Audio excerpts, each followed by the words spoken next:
Hello again, welcome to another Gene Stealer Cult video. It's also kind of an Imperial Guard Astronaut Time video. But before we get into today's video and the confusing introduction, what kind of video is it? I want to say a big thank you to Baz Dan for sending in some more pictures of his ongoing project, the Middle Eastern Talan style regiment. Absolutely love this regiment, these pictures. Every single time Baz sends some pictures in, I know I'm going to be in for a treat. It's I think the third or fourth set of images he's sent in, and it's just absolutely fantastic. And this time he has treated us with an awesome helipad and hind style flyer, sort of a Soviet style flyer. Absolutely awesome. I really like the fact that the elevator in this building works and all the fine details just are absolutely fantastic. And the conversion for the smaller flyer, and then later on you'll see in some of the pictures, guys, there's a couple of Valkyries which have been converted into hind gunships. Just the whole thing looks absolutely fantastic. So thank you for sending these pictures in, Baz. Inspirational as always. And if anybody else would like to send some pictures in for me to use in my videos, please post them on my Facebook page or email them to me, and there will be links and email addresses down in the description below. But without further ado, let's get on with today's video. Now today, guys, what I want to take a look at is mechanized stuff. Alright, now I did a video recently on Mechanized Guard and how to play it, but that's kind of one way of looking at it. But I know some people, they saw that video and were like, well, I don't necessarily want to run my guard as scions and mechanize up that way. What if I want to run my regular old guardsmen in a mechanized force? Well, you can still do that, but to put another angle on it, if you're looking at mechanized infantry, a very, very good faction for doing this is Gene Stealer Cult. They have some of the best transports in the game, and they have ways of buffing their transports that Guard don't, that make a guardsman jealous. So what we're going to go through, guys, is as a sort of second video of this Gene Stealer Cult series, but also one for the Guard players, is we're going to be looking at Mechanized Forces. And specifically, we're going to be looking at how this has now changed with the advent of the latest FAQ. And what I'm going to do is I'm going to take a Gene Stealer Cult mechanized force that I have some experience with, and I'm going to put it up against the equivalent that it could see in the Guard. And you will see, just based on what buffs can be applied to the sort of core units in a mechanized force, which army does it better. Okay, so this is not a dig at the Imperial Guard or anything like that, guys. This is if you want to run mech, and this is for the Gene Stealer Cult players. But if you're a Guard player, maybe consider looking at adding some Goliath Trucks in and running your guardsmen that way. Anyway, that could be heresy. Don't be tempted. I get it, but we've got to look at all options here, haven't we, guys? So first thing first, what is the most important thing of a mechanized force? It is the transport and the infantry that go in the transport. That is the core of a mechanized army. We're not talking about armoured army with tanks or infantry with horse infantry. We're looking at mechanized infantry. Now, Gene Stealer Cult have a really, really good transport, and it's the Goliath Truck. Now, before we even get into the stats of this little cheeky chappy, I just want to look at the model itself. Now, if you were to look at the pictures online for this bad boy, you would think it was a large vehicle, but it's actually surprisingly small. It is smaller than a Chimera. Now, why is that important? A smaller vehicle is easier to hide behind line of sight blocking terrain. It also means you can fit more of them behind things like dense terrain and obscuring terrain. Now this is very important for 9th edition, because you want to take advantage of those terrain traits, and having a lot of minuses, -1 to hit on your vehicle is really good. Being able to get cover for your vehicle, you can fit more of them in the footprint of a terrain piece, for example, just around tow and cover kind of thing. So not to be looking at the dimensions itself, it is a nice, nippy, small little vehicle that packs a punch. Now let's get into some of the stats for this vehicle. Now, for those of you that are familiar with Goliath Trucks, you've heard me talk about them before, so I'll just go over it quickly. It's kind of equivalent to a Chimera, although I'd say in some ways it's slightly less fragile. It's slightly more fragile, so slightly less durable. So The old Goliath Truck, it's got a 12-inch move, it's got a 6-up weapon skill, whatever, you don't really want it in combat now. It's a vehicle, it can shoot into combat, which is great. It's got a blitz skill of 4+, strength 6, toughness 6, so 1 less than a Chimera, 10 wounds. It's got a 4+ save. So on the surface it looks less, sort of less durable than a Chimera, but it has a 6+ feel no pain, rugged construction. Now against small arms fire, the 4+ with a 6+ evens out. The 4+ save with a 6+ feel no pain. Against there's a lot of lethality in the game these days, isn't there? There's a lot of melter, eradicators. Now I'm not saying that 6+ feel no pain is going to save your little truck from a squad of eradicators. What I am saying is it gives it a chance. A Chimera has no defense against melter whatsoever, and this is the addition of melter. Okay, this is the addition of just smashing people with high AP weapons, and those high AP weapons have got a decent rate of fire. You know, looking at multi-melt, looking at eradicators, retributors. You know, they've got lots of ways of pumping out lots of very, very AP heavy shots. Having a feel no pain is much more valuable to a vehicle these days than a 3+ save. Okay, now the difference between toughness 6 and toughness 7 again means nothing to the two primary sort of weapons that we're seeing out there these days, which is bolter equivalents. They're both wounding you on 5s, and melters its equivalent, which again are both wounding you on 3s, and they're taking away your save. But at least the Goliath Truck's got a 6-up feel no pain. It has a save, so that's really good. So it's sort of more of a meta relevant vehicle, the Goliath Truck. Now, it also packs a decent firepower. It comes with a heavy stubber inbuilt, and it comes with twin auto cannon. Now, this whole little package will set you back 75 points. That is dirt cheap for a transport. It's a very respectable price. People were getting very excited about Chimeras only being 75 points with a multi-laser and a heavy bolter. Well, Goliath Trucks do it better.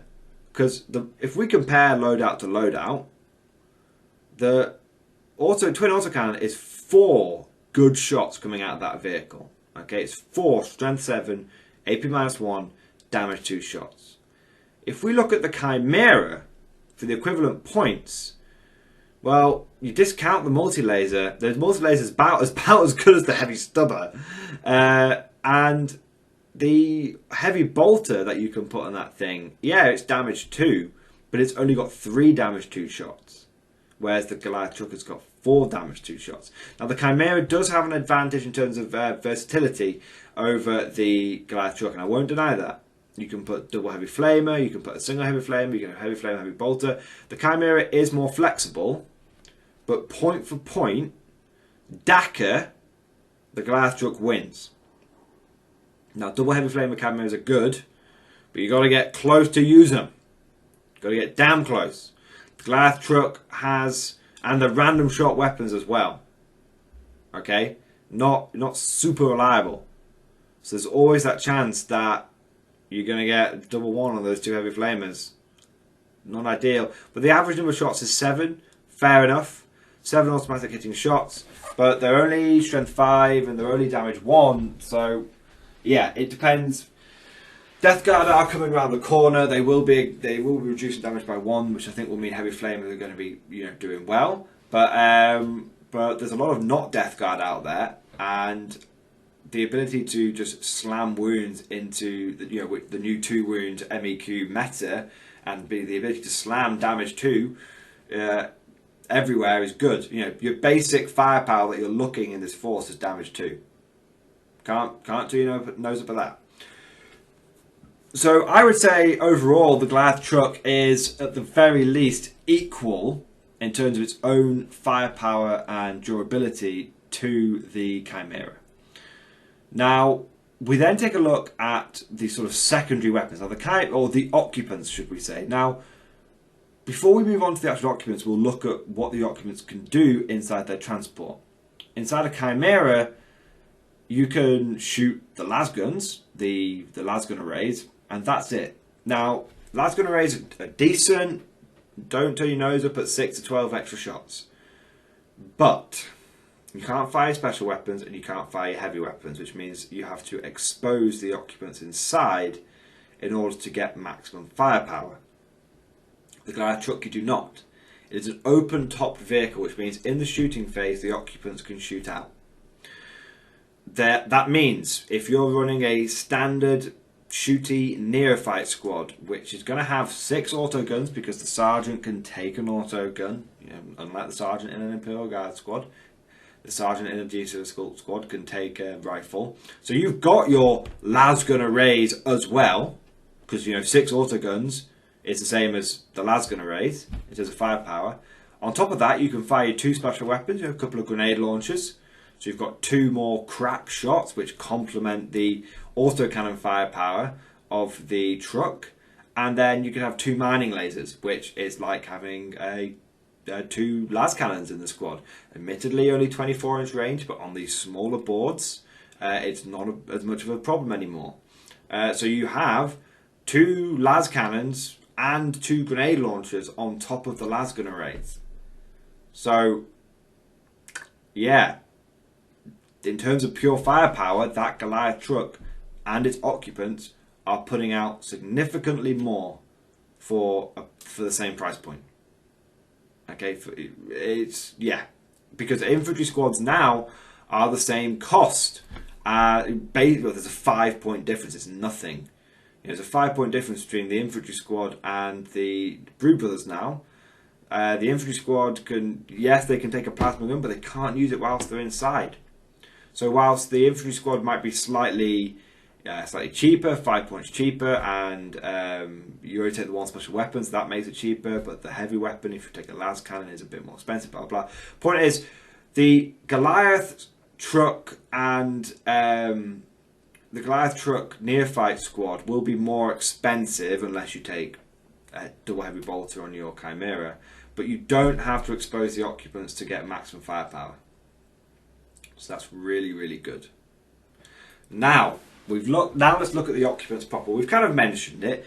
Now, in terms of what you're going to put in your Chimeras, you have you've got lots of options as an Imperial Guard player. You've got lots and lots of options. You could put infantry squads in there for objective secure, just cheapness. You could put special weapons. You could put command squads in there.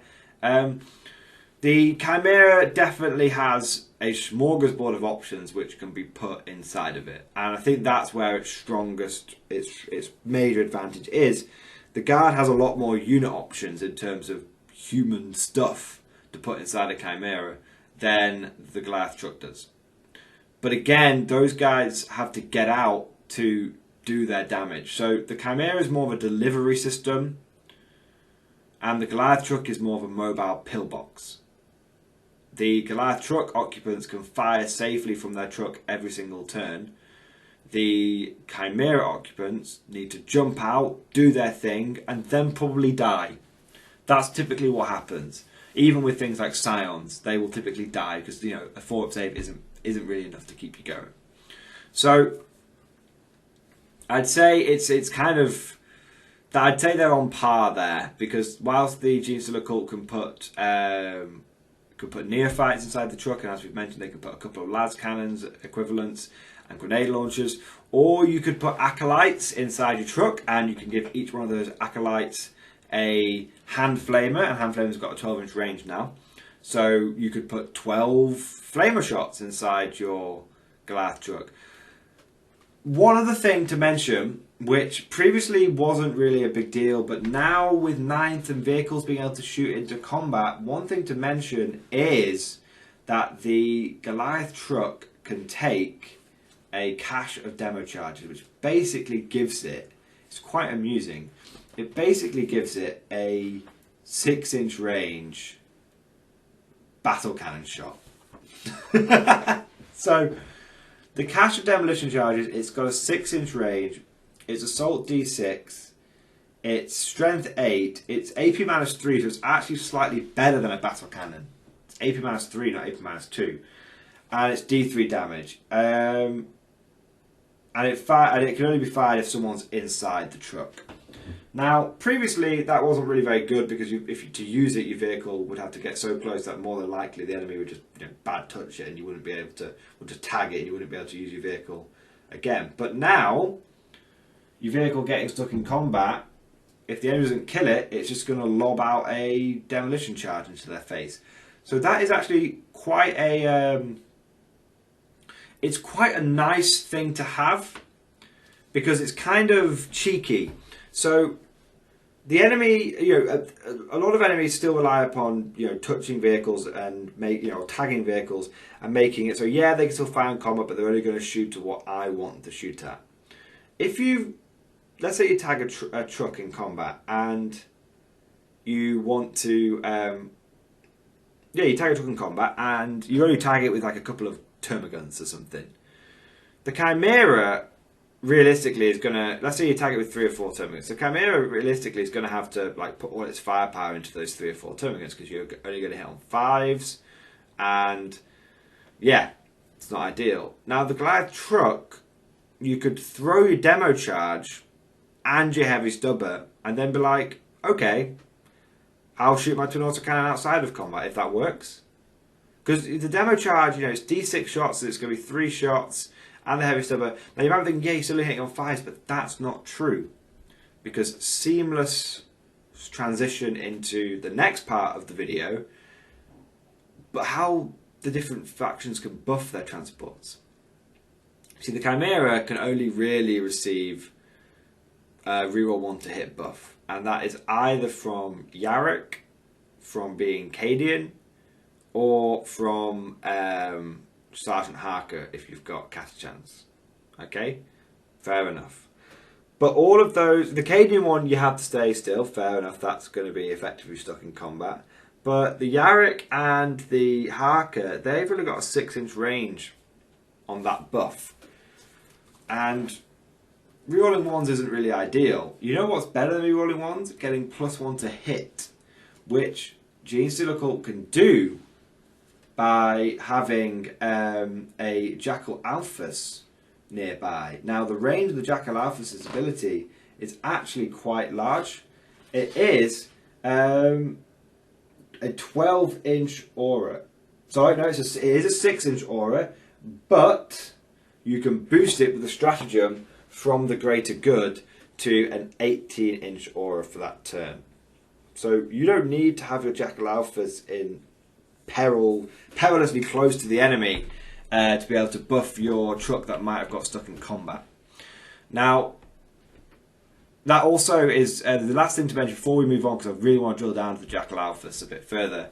We're gonna last thing to mention is about the cache of demo charges. Is it does give you the ability when your vehicle dies to automatically explode it for 1 CP and do D3 mortal wounds to the enemies around you. Now, sometimes you don't want to do that, obviously, because you don't want to damage your own units, although your own trucks will have a 6-up feel no pain. But sometimes it's absolutely life-saving. So 1 CP to do D3 damage, D3 mortal wounds to the enemy is alright. But what's really important is, what if your vehicle has been wrapped and trapped by a small unit of intercessors and it doesn't look like you're able to get any of your guys out and the whole squad inside is going to die? That's really unfortunate. If you explode the vehicle and do D3 mortal wounds, the average is 2. That's a dead intercessor. Now that might just create the gap that allows you to deploy your unit out of the transport and at least save some of the special weapons and heavy weapons in the squad, which is nice. You can just auto-explode the transport. It's all these mind games as well that you're playing with your opponent. Your opponent's like, okay, I want to tag these vehicles, but he's got this demo charge which he can lob out. He's going to be hitting me on 4s anyway, and then even if I do kill the transport, it's going to explode. He's got a good chance of exploding it. It just plays mind games with the opponent. It just does. And the demo charge is something to consider because it is 10 points, but that would only make it the equivalent of a Chimera with double heavy bolter or double heavy flamer. So for the same points cost, you get this additional tactical flexibility, and it still is technically a 6-inch range, slightly better than a battle cannon profile with the extra AP. So it's pretty nice. It's pretty nice So when you add all those things together, it's, you know, the Goliath Truck with the squad inside is looking very, very tasty. Now, one thing, we're not finished yet on the Jackal Alphas. The Jackal Alpha's ability to give units around them a +1 to hit cannot be overstated with how powerful it is. I'm not going to go on and on and on about it. I'm just going to give you a really simple example, which is, look at the basic Leman Russ and look at the Tank Commander. No matter how cheap they make the basic Leman Russ, it's always poo. And the reason it's always poo is because it hits on a 4+ and it's not durable enough. Now look at the Goliath Truck versus the Chimera and do the same comparison. One can hit on 3s very easily and one is hitting on 4s.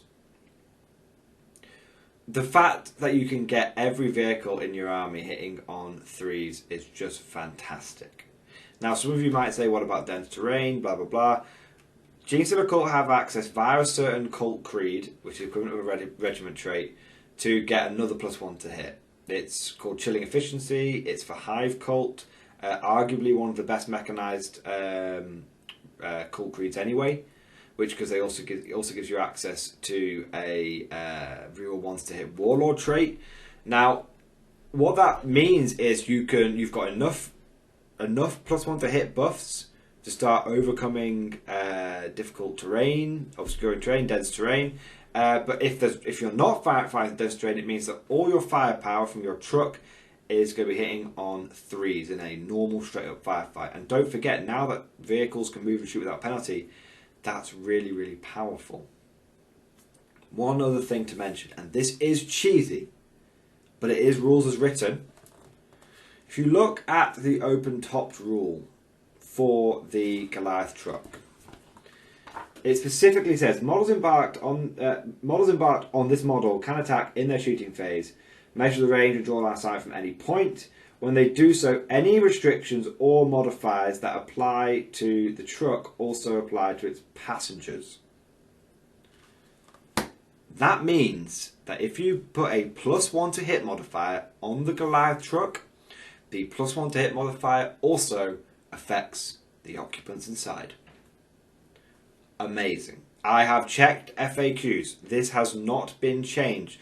I suppose one of the advantages of Genestealer Cult is they kind of fly under the radar in terms of GW messing with factions. So that means all your guardsmen, the las cannon, the mining lasers, which are basically las cannons, the grenade launchers, the auto guns, but especially the mining lasers really, are hitting on 3s. Which means from one nice little package for about 160 points. You know what? Let's not about it. Let's just do it. Let's do 75 for the truck, 60 for the squad, 20 for the mining lasers, and 10 for the grenade launchers. For 165 points, hell, if you want to throw in the demo charge, you go ahead and throw the demo charge in. For 175 points, okay, you get a vehicle which has got 10 wounds on the vehicle and then 10 wounds inside. So to totally wipe out the firepower of this thing, you need to do 20 wounds for this little package. You need to kill 20 things.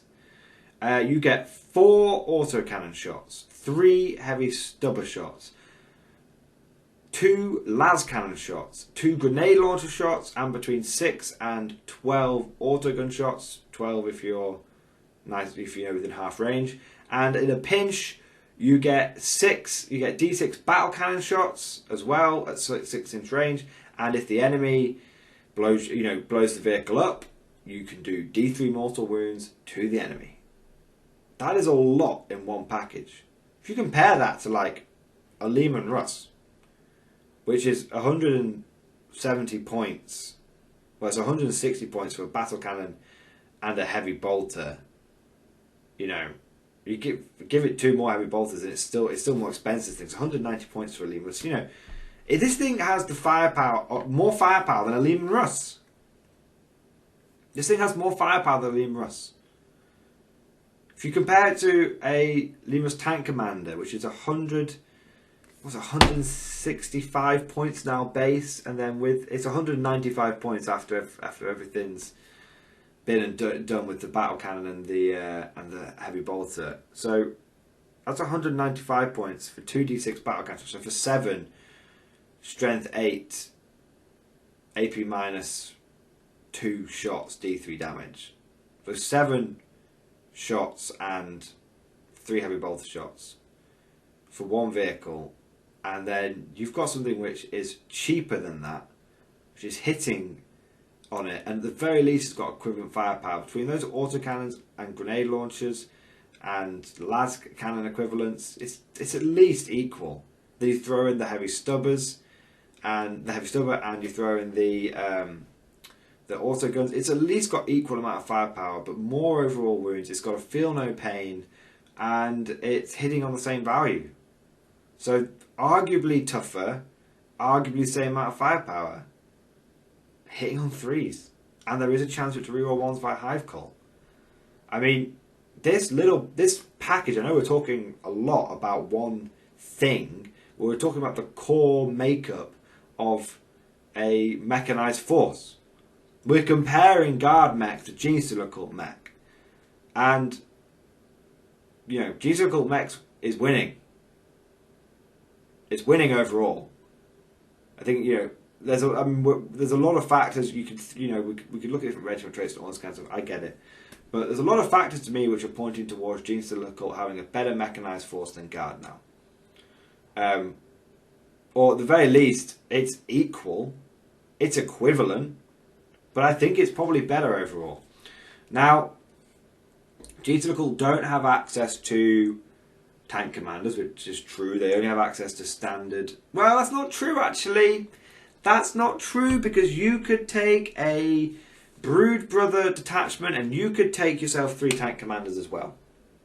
So actually, tank commanders aren't in this equation, because Genestealer Cult, they can pick and choose the best bits they want from the Guard Codex and then supplement it with the best bits from their own Codex. And that's totally allowed. So you could take yourself, you know, and because if you're taking Brood Brothers, they don't get a regiment trait anyway, you could definitely go down the route of, you know what, I'll take 3 tank commanders in my battalion and I'll take some scions with it, and then I'll, you know, deep strike in with some of the scions, which complements the Genestealer Cult's cult ambush ability, deep strike whatever the hell they want, and then we'll back. So that's nice and mechanized and flexible and maneuverable, all the good things for 9th edition. And I'm bringing a shitload of firepower, and I've got the better transports with the better men in the transports. I mean, it's shaping up to be, you know, the best way to run guard mech is with guard tank commanders and with cult mechanized infantry. And the last thing to talk about, you know, and again, if you want, oh, well, I want some indirect fire, take some basilisks from your guard section. What I'm trying to get across here, guys, is you can take all the best bits of guard firepower in a Genestealer Cult Brood Brother detachment, and then in another battalion, take the best bits of Genestealer Cult mechanized force. I'm not seeing this as a guard versus Genestealer Cult video. It is a bit of one, it's a comparison, but I'm seeing this as how can we run the best mechanized human force? We're not going to use any Genestealer Cult mutant stuff. We're only going to use human stuff. At the very least, that should stem the heresy a little bit. Now, the last thing to mention is one of the things that I've been thinking about with the Genestealer Cult, but with the mechanized force, has been secondary objectives. Now, I'm a little concerned that it's still with the mechanized force. You're going to be giving away a lot of bring it down. You're going to be giving away a lot of thin the ranks. I won't get into it this week, guys. I think that there's a chance that the change to bring it down until thin the ranks is addressed, reducing it by 1 point for the bring it down stratagem is not for the secondary is not a good idea. It's not enough. We'll see. But the point is that one of the things that I think the way you reduce it is you take a solid core of mech infantry, like six mechanized infantry things, and then you just want to avoid more than 10 wound vehicles. You just want to avoid them if you're taking too many transports. So 2 ways of looking at this is Genestealer Cult can get all the anti-tank and anti-infantry firepower they need by just spamming over and over and over again trucks with mining lasers inside. They can just do that time and time again. Guard can't. Guard need to get out of the transports to do stuff. Genestealer Cult can help avoid the thin the ranks predicament because you can put your Bulgren equivalents, aberrants inside the transports. So yeah, but not looking at close combat for a moment, looking at a traditional mechanized force. I think the way it's going to go now is on the guard side of things, it's going to be less Leman Russes and it's going to be more like Chimeras with firepower inside them, backed up by Sentinels, because they've got less than 10 wounds. So you can take 3 of them and they only give away, well, you can take 3 of them and they only give away 3 bring it down points now rather than 6, which is really nice. Applying that same logic to the Cult, you can take all your trucks with transports. Your Sentinel equivalents are Achilles Ridge Runners, and these are fantastic vehicles. Now they are more expensive, but a Sentinel with a las cannon, which is what you want to, if you're thinking about, well, I've got my Cult, I've got my guys in my Chimeras, but I need some long range anti-tank firepower as well. Sentinels with missile launchers and hunter killers, or Sentinels with las cannons are where you want to be looking at. And the Achilles Ridge Runner is the equivalent of that. Now, it has 2 more wounds but 1 less save than an armoured Sentinel, so that kind of balances out. It has a 6-up feel no pain as well, so that definitely balances out between having the extra 2 wounds and the 6-up feel no pain. I would argue it's actually the extra 2 wounds and the 6-up feel no pain. I think that makes it at least equivalent to an armoured Sentinel with a 3+ save. It's got a 14-inch movement, so it is fast. It is very fast. And it comes with a heavy mining laser. Now you can give it a heavy mortar, but it's an indirect fire heavy bolter with D6 shots. You don't want to do that. You want to take the heavy mining laser on this thing. And that is a D3 shot las cannon. And there's just no way around it. It's got 12 less inches of range, but it's got basically double shots. On average, it's going to fire 2 more shots than the Sentinel with the las cannon. So it is more expensive, but it puts out more firepower, and it comes with 2 heavy stubbers as well, which means the Sentinel with its las cannon is great for its anti-tank capability, but it's really not going to help you on the anti-infantry side of things. The Achilles Ridge Runner does both. And there are a couple of stratagems available in the Greater Good that really boost these bad boys up. One of them allows you to get +1 to hit, +1 to wound on your heavy stubbers. So that makes them really good when you're putting... And then you put that on a unit of them, and they don't split apart. They're like Sentinels, they don't split apart. Which means if you take 3 of them together, you've got 6 heavy stubbers, which means that's 18 heavy stubber shots. And they've all got +1 to hit, +1 to wound. Now that's really, really nice. You don't even need to do that though, because you can just use your jack. It means you can use your Jackal Alphas. There's also a stratagem in there that boosts the power of the mining laser. I believe it gives the mining laser rerolls to wound, which is really, really nice. It's called like overcharged weaponry. So Sentinels obviously have strike first, strike hard, but that's at the beginning of the game, and that's it. Achilles Ridge Runners have a couple of stratagems which you could play on the squadron every single turn and boost all 3 of them every single turn. Now, again, the key to this whole thing is looking at the Jackal Alphas, which again gives all of these things +1 to hit. So if you're looking, which means they just knock the Sentinels into a cocked hat. They just point for point, Achilles Ridge Runners, I believe, are superior. You take 2 Achilles Ridge Runners and compare that, which is only 140 points, so it's 10 points less than comparing it to 3 Sentinels. Okay, 2 Achilles Ridge Runners are just as durable. Okay, well actually that's not true. The 2 Achilles Ridge Runners will have 16 wounds, and the 3 Sentinels will have 18 wounds. So the Sentinels will have 2 more wounds and a slightly better armor save. The Achilles Ridge Runner will have more maneuverability with the 14-inch move and the 6 of Feel No Pain. So kind of balances out. In terms of firepower, the Sentinels will put out 3 las cannon shots. On average, the Achilles Ridge Runners are going to put out 4 las cannon shots. Now it can swing up to 6, it can swing down to 2, but they can't. The average is they're going to put out more las cannon shots. They also will be putting out 18 heavy stubber shots. So they have just way more firepower. So point for point, the Achilles Ridge Runner again is more powerful. Point for point, the Goliath Truck was more powerful than the Chimera. So it starts being a bit like, wow, well, this is just really looking like it's in favour of the Gene Cyclical, and I would argue it is. I would argue it is in favour of the Gene Cyclical, for Mechanized Forces. Now, one thing to mention before that's kind of it.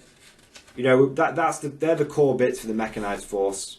Comparing Sentinels to Ridge Runners just win out. Comparing trucks to Chimera squads, I would argue that the trucks win out. Comparing the tanks, well, whatever the guard can take, the cult can take. Not quite as good, obviously, because the guard tanks could be Catachan or Custom Regiment to get rerolling more shots and slightly more range. But they can still take 3 tank commanders. At the end of the day, they can still take 3 tank commanders. So I think it balances out in terms of it balances out. I'd say the core of the Mechanized Force, the Sentinel equivalents and the Chimera equivalents, I think the cult do it better. I think they do. One last honourable mention to make before we wrap this video up for today is I want to address a point just slightly here. And I mentioned it before about I'm not sure. I still think that Mech Guard bleeds a lot of secondaries. If you take a mechanized squad, whether it's cult or guard, it doesn't matter. You have the problem, which is that the transport gives away a bring it down point, but it also gives away a thin the rank point. Okay, so it means even if your opponent picks thin the ranks and picks bring it down against you, it means that each transport will be giving away 2 victory points. If you then add in the fact that each 10-man squad is also going to give away a thin the rank point, it means that for each one of your mechanized bundles that dies, the enemy will get 3 victory points. And it means that even if you just take if you take a mechanized infantry force, it can be very easy for you to still give the enemy max bring it down and max thin the ranks, because the enemy can get the thin the ranks by killing your Chimera squads or truck squads. They kill 6 of them, they're going to get 12 thin the rank points for that. And then you take into account that each one of your Sentinels or even Russes is also going to be giving away extra bring it down points. It means if you're not careful, you can definitely end up giving away the majority of the thin the ranks and bring it down points still, even after the FAQ change. They need to take away thin the ranks and bring it down stacking. They need to do it. It's too impactful at the moment. Now, there's not a lot you can do in the there are ways around this. In the guard you can put scions inside chimeras, and in the cult you can put acolytes inside chimeras. In the guard you can put your Bulgrins inside things. In the cult you can put your metamorphs, bit expensive, but aberrants have come down. Aberrants are really 30 points now, and they're strength 5. They can either be made strength 6, or even they can be made strength 7. They can make the equivalent of Bulgrin Mauls very easily. So your aberrants are your Bulgrin equivalent. 1 less wound, but they reduce damage by 1, have a 5 feel no pain. So they're surprisingly durable aberrants. So it balances out. So there are ways around it. It's basically you can start putting combat units inside your trucks. I would say that is more of a disadvantage for the cult because it means you're not taking advantage of the open tops rule. But it is a way around it. Another way around it is to start looking at, for the cult, which the guard don't have, is looking at the Atalan Jackals, which are the biker mice from Mars. Now, these guys, they're an interesting little unit. They can be given lots of demo charges, so they can drop out of the sky and blow things up. But they can also be given things like shotguns and auto guns. And one of the other interesting things is that for each, you can take them in squads of 4, and for each 4, you can take. Take them in squads of. Takes 4. Yeah, and for each 4, you can take a quad bike, and that quad bike can take a heavy weapon, which is either a las cannon equivalent mining laser, or it's a heavy stubber, which isn't very good, or it can take a heavy flamer, an Atalan incinerator, which used to be better than a heavy flamer, but now is equivalent to a heavy flamer. So it's quite, so I would throw this out there as an honourable mention, because it means you could take your 6 truck squads, which will give up 6th in the ranks, and with the squads inside, it will give 12th in the ranks, which is like, oof, nasty. And you can take your ridge runners, which will give up.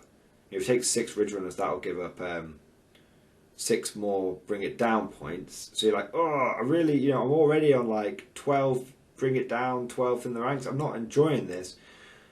But what you could do instead is you could take 4 or 5. Bring it down just a little bit. Take slightly less Atalan Jackals.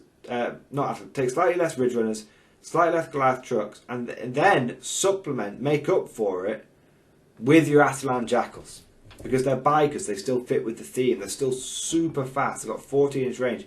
They actually synergize really well with the Jackal Alphas because her aura range actually affects them at 12 inches, so they can be speeding on. They're actually quite nice units as well. They've got an inbuilt -1, they're toughness 4, and they've got 2 wounds, so they fit in the 2 wound meta, they fit in the toughness 4 meta. You can get them to hit on 3s really easily. They can rock around with a mining laser and some shotguns and stuff like that. They're worth an honourable mention. They're relatively expensive. I believe they're like 10 points per bike, so they're relatively expensive, but they kind of fall into that realm of elite infantry. The -1 to hit makes them quite durable. Toughness 4 and 2 wounds makes them quite durable. The quad bike actually has 4 wounds, which is really nice. So they actually fall into this realm of elite infantry. So, something to keep an eye on. Definitely something to keep an eye on. So without further ado, we'll end the video there, guys. It's been a long one. Didn't expect it to go on that long, but we've covered pretty much every aspect of comparing cult mechanized to regular guard mechanized. And we've, I'd say definitely I'm leaning towards cult being able to do it, better than guard. This will also serve for the second video in the Gene Stealer Cult Tactics series, because I was going to talk about mechanized cult in here. So the next video that I'm going to be looking at will be comparing pure infantry Gene Stealer Cult to pure infantry guard, and seeing which one of those 2 comes out on top. So I hope you guys enjoyed this video. Let me know what you think down in the comment section below. And of course, I'll see you guys next time.